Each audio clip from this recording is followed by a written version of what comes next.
Hi everybody, welcome back to my LinkedIn Lives. I'm Jasmine Navarro, certified wellbeing expert, working with educational companies and solutions and helping companies with their wellbeing challenges. As you know, every week I interview different experts who make a difference. And today I'm super excited to be interviewing Caroline. Hi Caroline, how are you doing? I am very well. Thank you so much for having me. No, thank you for coming on. And can you tell us a little bit about yourself and what you do? Yeah, so I actually own four businesses, but they all have the same mission, vision, and purpose about really helping people not stay stuck and to move forward. I myself was in an abusive relationship just over 12 years ago. I had my house repossessed, was made homeless. I've got my two children, and I myself was suffering with my own mental health challenges. And on the back of that, I did all the usual stuff, counseling, psychotherapy, but it didn't work for me. It actually re-traumatized me. I felt even worse. And I thought, I can't be the only one. So I literally retrained in a lot of trauma informed and nervous system based, what we call bottom up coaching and therapeutic modalities. And then I've got a business that is kind of my Caroline Strawson, which is my one-to-ones. I teach the world's only level 7 CMI trauma informed coaching and leadership qualification. I own the mental wellbeing company, which is the fastest growing franchise here in the UK right now, which you go through our training and then you take this work into schools and workplaces and public sector. And then a new business called Tidal, which is about taking this work into the corporate space. It's so needed because behind every role, there is a human being. Wow, sounds fascinating. It sounds like you do such amazing things and helping so many people. So really, really excited about this conversation. And we've already had lots of questions and comments as well, because I think this is such a hot topic right now. So you chose today From Surviving to Thriving, Trauma-Informed Leadership Today. Can you tell us what it means and why you chose it for today? Yeah, I think when we heard the word trauma, very often, many of us go, well, I haven't experienced trauma, or it's quite a divisive word with that. And, when we talk about big T or little t, it's almost like it's on a spectrum or a competition with how much people have experienced. Trauma is very personal. And the first thing I'd say is trauma isn't an event or a person. Trauma is actually what happens inside of us as a result of that, meaning we can all experience the same thing, but how we perceive that can be very, very different based on not only our past experiences, but if you go deeper, even from a generational trauma perspective, 7 generations deep. And that actually shapes our behavior. And I think we live in a society where we can be extremely judgmental from how people are showing up as well. And rather than saying, why are they behaving like this? That's horrible behavior, this and that. What we should be saying, what happened to them for them to show up like this? When I was going through my own trauma from my divorce and losing my home, I felt very judged by many that I was weak for staying in an abusive relationship, or I was losing my house and I was a single mom and my kids were now in a broken home. And there was a lot of judgment and there wasn't much compassion about why I felt the way that I did, because I felt really worthless. That's why I ended up in a relationship with somebody like this. Trauma-informed leadership, we can take that, whether that be in a workplace, whether that be in schools, whether that's a teenager, whether it's a toddler, whether it's a parent. Leadership comes from within. And when we talk about trauma, we can all look externally, and many of us are looking for that validation externally. But leadership is actually from within us. And I know, we talk a lot about it from a corporate perspective, but actually, if we can learn to lead from a trauma-informed perspective for all of us, everything changes. Our relationships, our workplace environments, our businesses, absolutely everything. Oh, I absolutely love that. And I always think as well, like if ever I have a problem with someone or something, now I always ask myself, okay, what do I need to work on? Yeah. Because everything sort of comes back to us, doesn't it? There's no getting away from it. Yeah. And I think our whole systems from a mental health perspective over many years, decades even, it's been very much psychology and talking about things. And that can be Yeah. really, really helpful, because if you're talking about it, someone's listening, someone's validating your experiences. But actually, physiology overrides psychology every time. Our emotions will override logic. It doesn't matter how much we know we're good enough. It doesn't matter how much we know we shouldn't be doing this. Our emotions and physiology will override that, because as human beings, yes, we might have a brain where, you know, we have executive functioning, but actually, if you think about it from an animalistic perspective, the primary role for us as human beings is to stay safe and to move away from pain. So anything, and when I say pain, it doesn't have to be physical pain. I'm talking about emotional pain. So if we have a Right. deep feeling on an emotional level that maybe we're not good enough, even though we know we are, if something triggers us, our emotions and physiology will override that, and our behavior will be as such. Oh yeah, absolutely, absolutely, absolutely. I always say that emotions are more powerful than logic. It doesn't matter, does it? Like if you, yeah, I mean, there's so many things I can talk about with that. But so where do we start then? Like, what's the simplest thing, you know, for people watching and maybe they don't really understand trauma or trauma informed? Like, where do people start with all of this? Yeah, I think it starts with how we're showing up. You know, the power Right. for us to feel or act in a certain way doesn't come from someone making it better for us. It's our responsibility, which can actually be really, really hard if we've never been taught that, because we do look to others to fix and rescue us a lot of the time. Wow. So when Yeah. we're looking at things from a trauma-informed perspective, we're looking at, you know, not how dare they treat me like this. We're looking at, why do I feel like this when this happens? So we're giving ourselves that ownership and responsibility of how we might feel. But one of the key points here is, however we are showing up, however we are feeling, it's not our fault. It's come from our perception and interpretation on some level at some point from our past experiences. But to be able to change all of that, there's certain things from a trauma-informed lens perspective that we can start to do. And it really does start with our nervous system. You know, our nervous system is at the heart of all of our lived experiences. We don't think anxiety, we don't think anger, we feel it. And that nervous system and survival responses that we're in really shape not only our mental health, but our physical health. If we're permanently living in survival responses and pumping out cortisol, it means we're focused on survival and all of the other systems go out of balance. And that's when we can have digestive issues, autoimmune disorders, endocrine issues. So the whole trauma-informed piece, when we can learn to regulate our nervous system, can have a massive impact not only on our mental health, but our physical health as well. Wow. Wow. You can't really escape it, can you? I mean, this is something that Because it we will should be be doing. everywhere. You know, if you think of a corporate workplace right now where maybe they've got rising absenteeism and people are off sick because of mental health problems or physical problems, the root cause probably of a lot of those will be trauma. There will be some kind of root cause as to why in an environment, whether that be in the workplace or their home life, and they're bringing that into the workplace, is causing them to be in a survival response, meaning Yes. they will be off sick. So if you can create these psychologically safe environments in the workplace for people to be more productive, it doesn't matter if the challenges are there, but if you have that trauma-informed workplace, they can still come to work and be productive. Absolutely. And obviously the body remembers everything. So if you haven't dealt with trauma that you've suffered from in the past, you could be you're probably experiencing things in the office. It's stuff that's happened in the past, isn't it?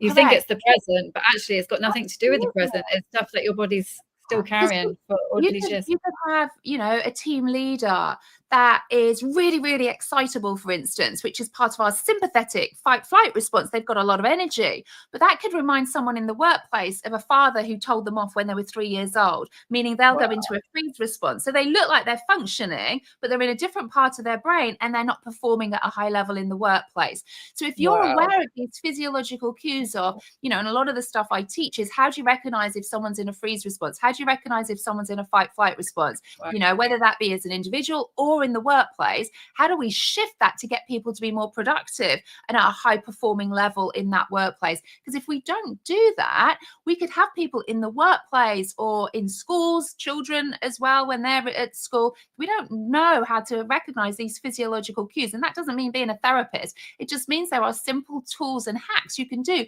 to shift the nervous system to get people back to feeling a safe sense of groundedness to be able to function more effectively. Wow. Wow.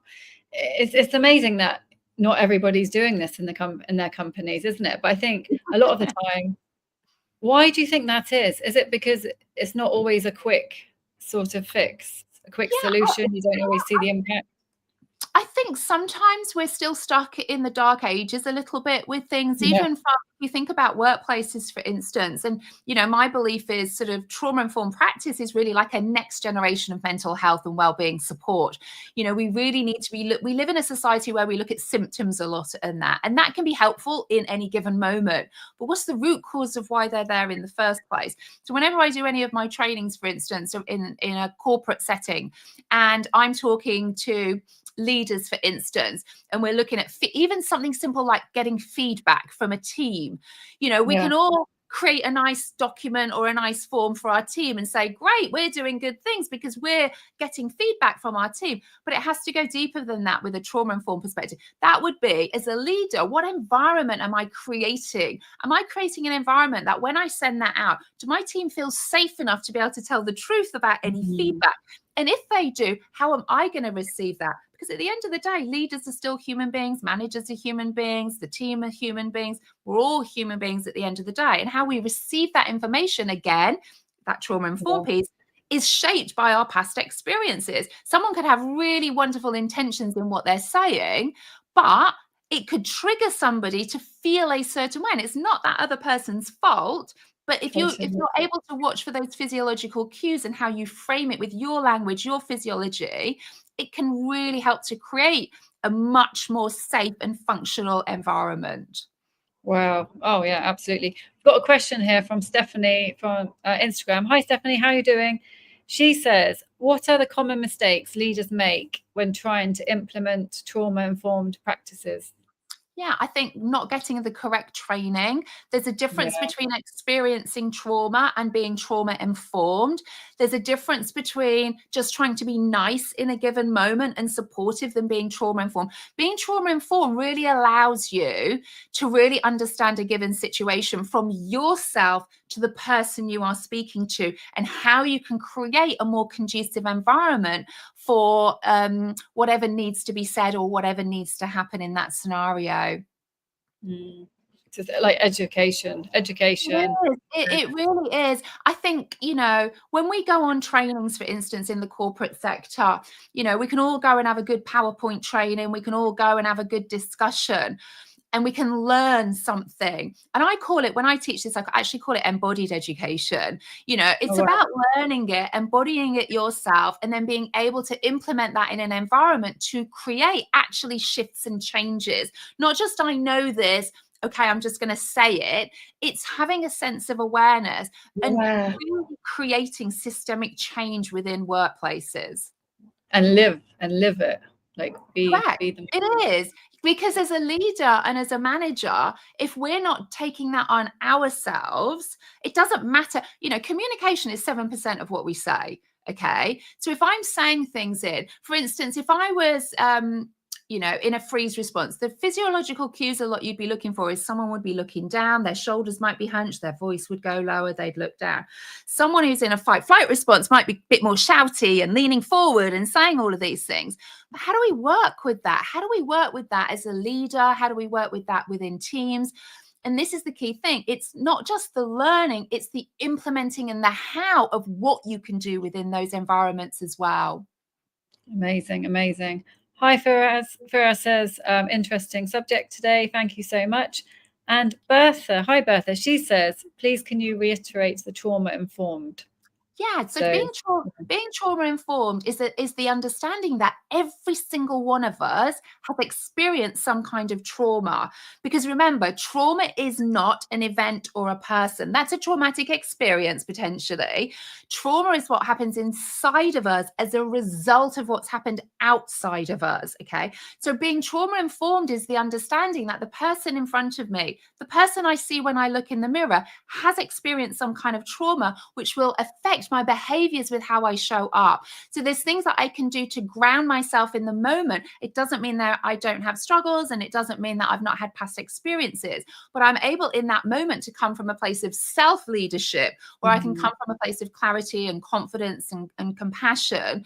So being trauma-informed is really understanding all the nuances around our nervous system, how our brain works, not where you're getting a PhD or anything else like that. It's just that understanding so that we can show up from a place of self-leadership, so that whomever we're speaking to, regardless of how they show up, we're never going to take it as a reflection of ourselves, but we're going to do the best we can in that environment with the understanding we have a nervous system, they have a nervous system. How can we get the best results in this environment?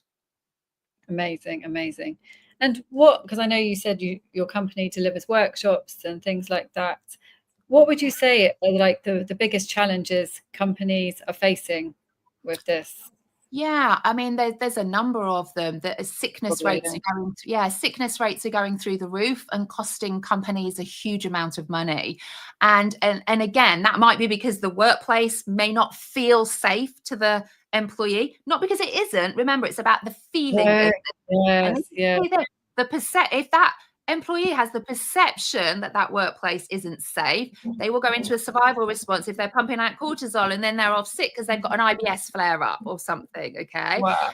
And that's where the environment starts to come in. So, those are some of the challenges. Burnout challenges, leadership challenges as well, having high productive teams and high performance and maintaining that as well. So creating those high performing teams. Presenteeism is a real big problem as well. People are in the workplace, but they're not productive. They're not performing at a high level, and it costs businesses money.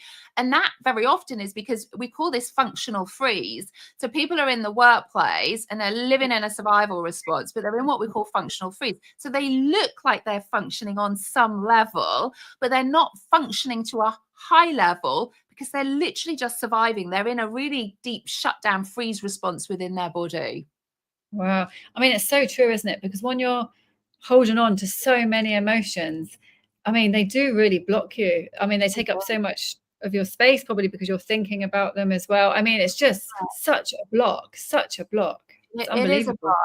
And again, when we are in a survival response in a workplace environment, we shift into a different part of our brain. This front part of our brain is our executive functioning part of our brain, our logical, rational. That's where we want to be when we're in the workplace. We want to feel grounded. We want to feel safe. We want to be in this part of our brain so that we can perform at a high level. But for whatever reason, whether that's the workplace is perceived not to be safe, or they've got stuff going on at home and we're not grounding and regulating when people come into work, what's happening is people are trying to push through in the workplace, different parts of their brain, different parts of their nervous system.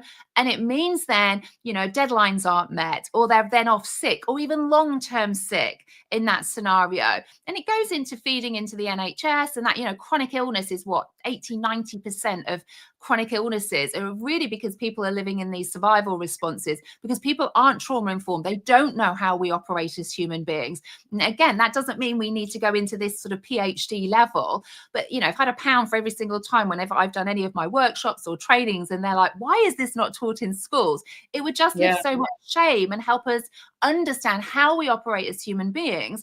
And there's no such thing as bad behavior for us as an individual. Other people may perceive it as that, but our behavior is actually always working for us, trying to keep us safe as individuals. The curiosity is why are we showing up like this, or why are we perceiving this situation like that? Yeah, because I know like so many companies, they have, when it's mental health day, they'll have workshops, or, well-being week, and they have all of these workshops. But, some companies do it once a year. Correct. And it's a tick box for many companies.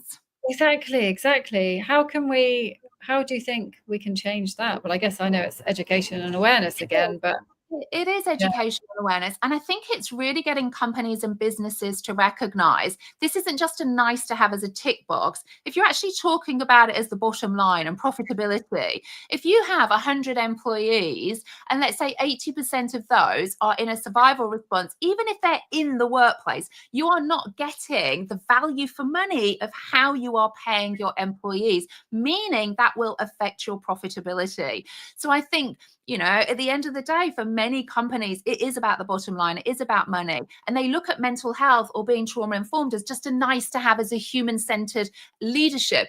Oh, no, it's not. I mean, of course it is as well, but actually it will increase your profitability. It will lower your absent rates. It will lower your staff turnover, So all of these things, the hire and fire mentality as such, what you're doing is if you're investing money in training people, you want to create a psychologically safe environment for them to be able to flourish in that environment, because actually in the long run, you're going to see your profits go up.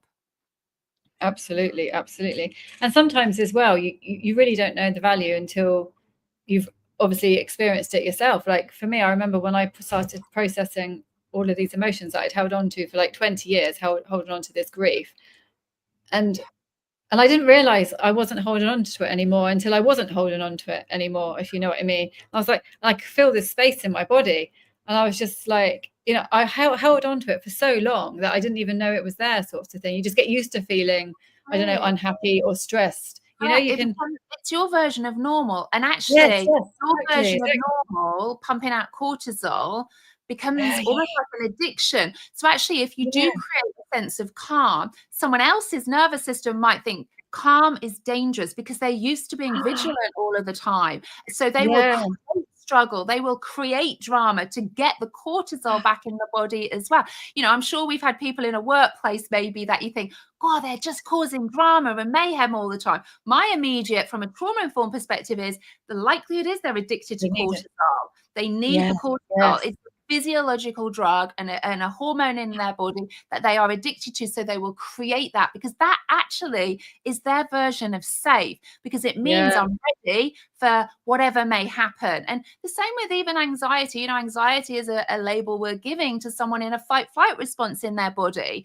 Somebody who is really vigilant for fear of the potential of something happening. So the label we're giving anxiety to that sympathetic fight-flight response is so the body is ready for the if it happens. It's trying to keep you safe, because our nervous system is always working for us, always trying to keep us safe in that environment. Amazing. No, there's so much to talk about. No, I've got another question as well from Paul on Instagram. Hi, Paul. How are you doing? He says, we've kind of answered this. We've got another question. How can organizations integrate trauma-informed principles into policies, culture, and daily workflows? Yeah, I mean, gosh, what a great question, and certainly something that my business title, that's what we call it, the trauma-informed edge in my business title. It's really about think of everything. Don't just think of trauma-informed in a business environment or in a company as one training. It is, you're absolutely right, Paul. It's looking at every single thing, every single element, and adding that trauma-informed piece.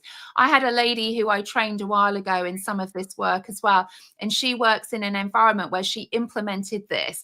And within her workplace environment, it within 12 months, and it was on communication. It was bringing simply trauma-informed texting and internal communication with the customers and with the teams.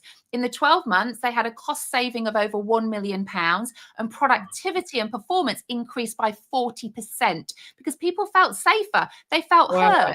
So when they were communicating with each other, rather than just saying things like done or can you do this, it was adding certain things in. That's been done now. Just it's little things, but it's looking and getting those trauma-informed policies through absolutely every single thread within a business.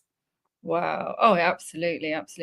And Bertha says there is a leader who bad character affects his team's performance. How does someone on his team perform, and how can the leader improve because he makes his team lose their job all the time? Meanwhile, it's not the team's fault. I hear you. And that's a really great question. And there's multiple layers to that. So if we take the people in the team, for instance, okay, again, this is a systemic issue if it's not been noticed and everything else from the leader's leader. And it stems down. But I hear what you're saying. So if you've got a team and you know that the leader or manager in that team is making people feel a certain way, and I'm going to challenge that. Nobody makes you feel a certain way. You feel a way of your interpretation of that manager or that leader. And there is things that we can do with that. Now, that doesn't make it right, by the way. I feel like my ex-husband, who I was in a domestically abusive relationship, I used to blame him why I felt the way that I did. Now, that doesn't mean his behavior wasn't right, because of course it wasn't. It was abuse. But I felt the way I did because my perception of his behavior was in some way I was Wow. worthless. I wasn't good enough. That's my stuff. That's my trauma. And that's where that whole nervous system piece can come in. The flip side of that, it doesn't make it right in an environment, because there's nothing worse than going into work knowing maybe you've got a manager or a leader who isn't creating a psychologically safe environment like that. And that would be, you need to look at the company. That goes back to what we said with Paul. Is there a safe way that you can go and give feedback? Can you go and speak to somebody about this leader? And the other thing I would say is, does this leader even know that everybody feels like that in that environment? Because if a leader is acting with bad character traits, remember, that's the front-facing behavior you see. What's happened to that leader for them to show up and exhibit those traits as well. So there's lots of different nuances and complexities. And when you can create a trauma-informed environment, that is speaking to the leader about their behavior in a way where they're not going to see it as defensiveness. And equally, from a team perspective, how can they still show up and perform at a high level, even if a leader or manager is behaving in a certain way? Wow. Wow. Amazing. Thank you, Caroline. You're welcome. And Marie says, very well communicated. These seminars on creating psychologically safe environments are necessary in the workplace. Thank you for this day. Thank you so much, Marie. Thank you. It seems what you've been saying throughout this whole conversation as well, from what I mean, you've said amazing things, but I think it's like really getting to the root of the problems and not just the superficial, let's have a chat. It's actually getting to the root cause of the problems and really dealing with that way. It is. And it's sometimes I think we've lost the art of having hard conversations, because many of us take things personally. If you're getting feedback in the workplace, we will take that personally, but it's actually about the role you are doing. But we take it personally for a reason, and it will normally take us back to one of our own past experiences as well. So it's really about helping people separate the role from the person. But that also, if I'm a leader or manager, let's say in my own business, if I have to have a conversation with a team member about maybe something, I'm framing that right at the start, that this is a conversation about the role. This isn't about you personally. This is about the role and how we can work together. What support do you need? I'm not assuming anything. I'm not judging anything. I'm meeting with where they are. But I'm also very aware that if it's a challenging conversation, many people will take it personally and might get defensive. So how do I navigate that in the moment to down-regulate that situation as well? Oh, brilliant. Amazing, Caroline. We are running out of time, even though obviously we could probably talk about this for ages. But no, thank you so much for everything that you've said today. And is there anything else you feel like you need to say before we go?